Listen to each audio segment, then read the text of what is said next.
One of these days, it's just gonna be like... So can I get you gentlemen something more to drink? Hello again, Whiskey Whippers and Spirit Sippers. One here again, and we've tracked down another unicorn. Actually, we didn't track down anything. The Giant Tamer got us one hell of a present. Today we're going to be talking about Glenmorangie Signet. Dear God, it's beautiful. This is pretty much the top of Glenmorangie's core range. I mean, they have more expensive ones and vintages and different ones, single barrels. But as far as the core range goes, it's pretty much top of the line. I've been dying. You already know I love the Glenmorangie series. Have about 6 of them up there right now, and I have been wanting to try this one for so long. I finally did have a glass of it in Vegas, but you know, when you're in Vegas, you never really get the true experience of just sitting down and enjoying it. It was just another drink down. So I remember it being good, but I didn't get to really get into it and enjoy it. So that's exactly what we're going to do today. Look at this fancy box. It's fancy. Oh, definitely a nice box. Looking beautiful. Great display on the shelf. Oh, magnetized. Look at that bad boy here. We're going to be getting fancy today with Glenmorangie Signet. So fancy, you already know. Oh, I can't wait to get into this. You guys have no idea. This is one I've been wanting for a long time. But it is crazy expensive up here in the Seattle area. I believe this bad boy is going for like $349.99. Say what? So $350. By the time you get through our taxes, a $71.75 on top of that. I mean, it is just outlandish out the door.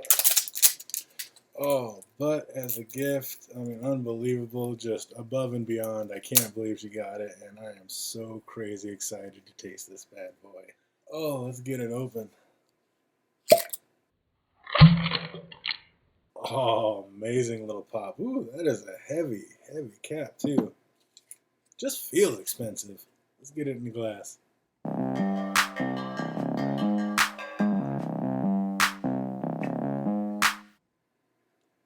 Definitely don't want to spill even a drop of this stuff. Smells delicious. There is no age statement on this, but I've heard there's some pretty expensive whiskey in here, so we are going to give it just a little bit to kind of open up and air out in the glass, and we'll be right back at it. Don't go anywhere. Alright, and we are back. I actually let this bad boy air out for a little over an hour in the glass, so it should have had plenty of time to get some air on it. I don't think I would have went too far. Like I said, I've heard there's some pretty old whiskey in here, so I wanted to give it plenty of time to do its thing, and it was not... Ooh, that's nice. It was not easy, because you don't even know. This has been one I've been wanting for a long time, and I am so excited to finally get to sample it, taste it, and give it its fair shake, kind of the one that it deserves. It's a lot lighter. I've heard of espresso notes on this, been talked about for this, a kind of heavier and deeper, real sweet, more of a dessert almost whiskey. This one, it smells really light and sweet, almost more like in the zone of the Nectar Dior direction. Just like some real light, like white grapes and a touch of vanilla and a little bit of like lemon. Yeah, really light on there. Really light. That's interesting. I was expecting a lot heavier, sweeter note. This isn't. This is just really super light. And sweet, but not too sweet. Just kind of a touch of sweetness. Like I said, a touch of vanilla and like white grapes. Let's see how it tastes. I cannot wait. Slaunch it. Wow. That was not too shabby. I was not expecting that. As light as it smells on the nose, it's still going. I was like, it's not that long a finish, but yet it's just a light finish, but it's still rolling. Still evolving, bringing up different notes, kind of hitting like fireworks inside the chest. Not a burn, but just like exploding, like on the tongue, in the chest, over here. For the nose being as light and as sweet as it was, as soon as it hit the tongue, it erupted into a bunch of different flavors. Oh, it was a little spicy, and then a little bit of sweet, and a little bit of savory going on, and it was just popping all over the place. A little bit of floral, a little bit of sweetness, a little bit of fruit. Wow. And then again, but on the nose, it's just super light, like just almost not even there, just very light. And then the second it hit the tongue was an eruption of flavors. That was wild. I was not expecting that. I was not expecting that at all. Wow. But again, those coffee notes and the over-the-top sweetness that I'd kind of heard when people talked about this, I'm not getting that at all. It's more of just a laid back, refined, and then you taste it, and then just an eruption of like all different flavors going off at once. Not even at once, almost at different times. Like at first it kind of hits, and then it mellows kind of mid-palate, and then starts erupting and bubbling, but not like huge. It kind of like a simmer, slow roll down, kind of like a slow roll out. But man, it's like it lasts long, but it's not burning or crazy or like, oh my God, it's still going. It's like, I can still feel it. I can still taste it. Like, wow, that is interesting. I'm not sure how old they are. I know this is a 42% ABV, so right there in the fun zone at 92 proof, and that is an experience. I love this so far.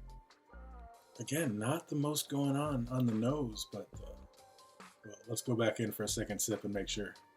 Cheers. Just a tiny bit oily with a bit of that wood note, a little bit of the chocolate flavors there, but more just like a wood and vanilla, barley. Oh man, that is just awesome. It's just all sorts of things.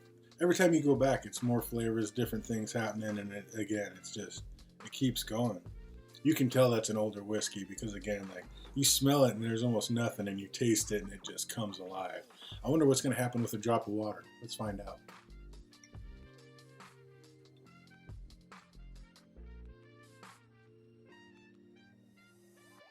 Maybe 2 drops.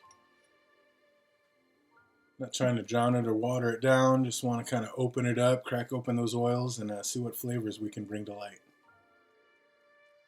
It was already so light on the nose, and it really hasn't changed much. It's not really cracking anything open on the nose. Maybe a little bit of a licorice note, but nothing too much different than that was there before the water. Let's see if it changed the flavor at all. Prost. Boy, that water almost kind of melded it into a little more of a cohesive, instead of that blowing up all over the place with all different flavors, which I kind of like. It kind of melded it all into a nice little smooth rounded out ball and just made it all a little more cohesive. Kind of a little, just kind of blended it and brought it all together a lot better. Wow, that is, I don't know about better, but differently and nice. It is nice the way I did it. Wow, this is something. We better put a little more in a glass. See if it changes, taste a little different since I just poured it compared to the one that just was open for an hour. Still that sweet licorice taffy kind of nose, but a little bit sweeter maybe, but still those white grapes and vanilla, still very light.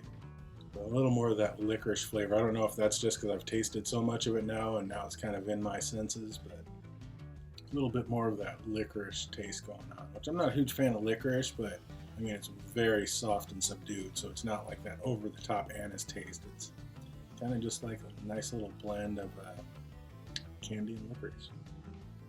Wow, that smells very sweet, though. It's smelling a lot sweeter right out of the bottle. Oh, that is nice, though. Candy, sweetness, vanilla. Again, those white grapes. Let's see how it tastes. Come by. Oh, that is nice. This is just such, I mean, you know, they say don't use smooth, but this is as smooth as it gets. It's 92 proof. It floats right down. Finally, after a few drinks and coming back to it, I just got a little bit of an aftertaste of that mocha coffee espresso note. I was like, man, how is everybody talking about that? And I haven't been getting it at all, but finally in the aftertaste a little bit, and that last little swallow I had, I got that espresso and coffee note. It is there. It is definitely there.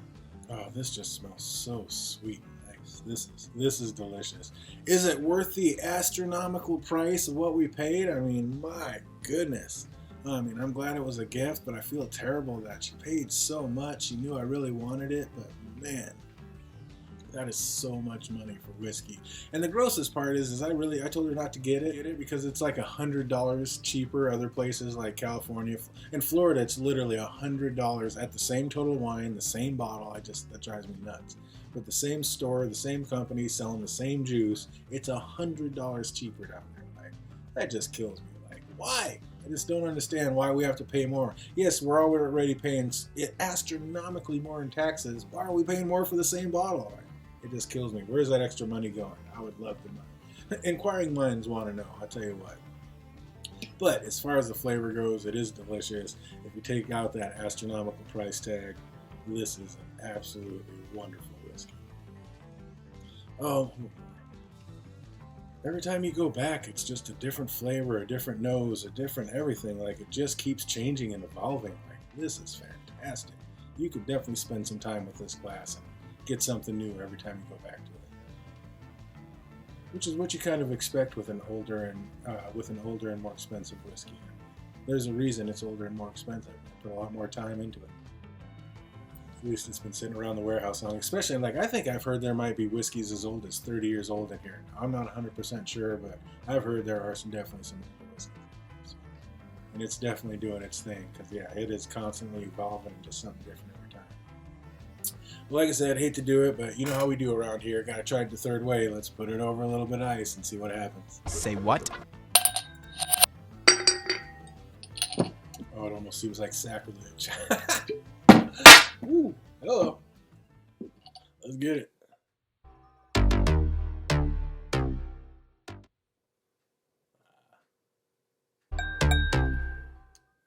I was like just going to put the tiniest little drop in there, but we got to give it its fair due. There are some people that just like their whiskey with an ice cube or two, so let's give them their fair shot as well.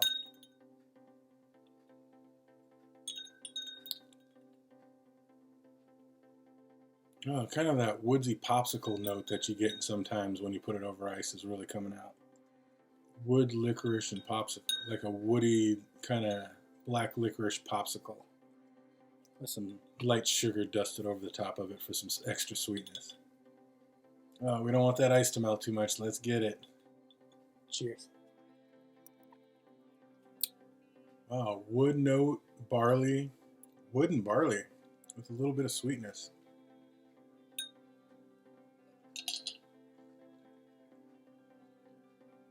Wood, barley, and a little bit of vanilla sweetness. It's actually not too bad. I mean, it's not terrible. I mean, I don't really mind too much whiskey over it.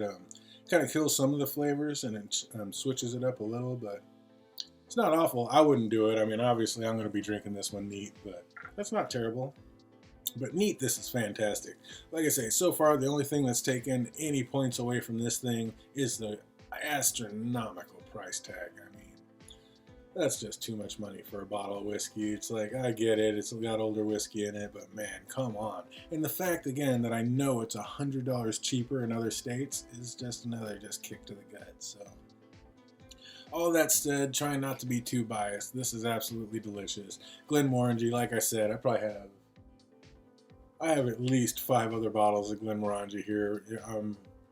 I would say more than anything else, but now I've got all the spots and everything else, but the red spots. But yeah, I definitely love Glenmorangie, one of my favorite distilleries, if not my favorite distillery. And yeah, this right there at the top of the core range is absolutely delicious, and I'm so happy to finally have a bottle of it on the shelves. Score out of 1 to 10, man, it does get dinged for that price tag, I gotta say, but by the deliciousness and the price tag, the deliciousness and the flavor, it's like, boy, that price is just in my mind. Like, it'd probably be a 9 if it wasn't for that price tag, but without it, I'm looking at probably an 8. It's probably still right there at an 8.9. This is delicious. 8.8 just because I'm super irritated how expensive it is, but probably about an 8.9. Nothing wrong. Absolutely delicious. if you can afford it. If not, maybe you can see it out at a bar and try it that way. That's kind of the way I first did it. Again, it's not going to be like that singular, just totally concentrating on that bottle, but it's just a quick way to try it, and it's usually not too expensive. Even in Vegas, it wasn't too expensive for the glass, so definitely maybe go out and try it. Definitely try before you buy, because you don't want to spend that much money on a bottle unless you absolutely love it. But yeah, unbelievable. I'm so happy to finally have it on my shelf, and I've definitely had it back here for over a month just looking at it, and I couldn't wait anymore. It was definitely finally time to crack it open and give it a try. Give it its proper due. So that's going to do it for me. I hope everybody out there is having an absolutely fantastic week, and it only gets better from here. And until we see you on the next one, come by.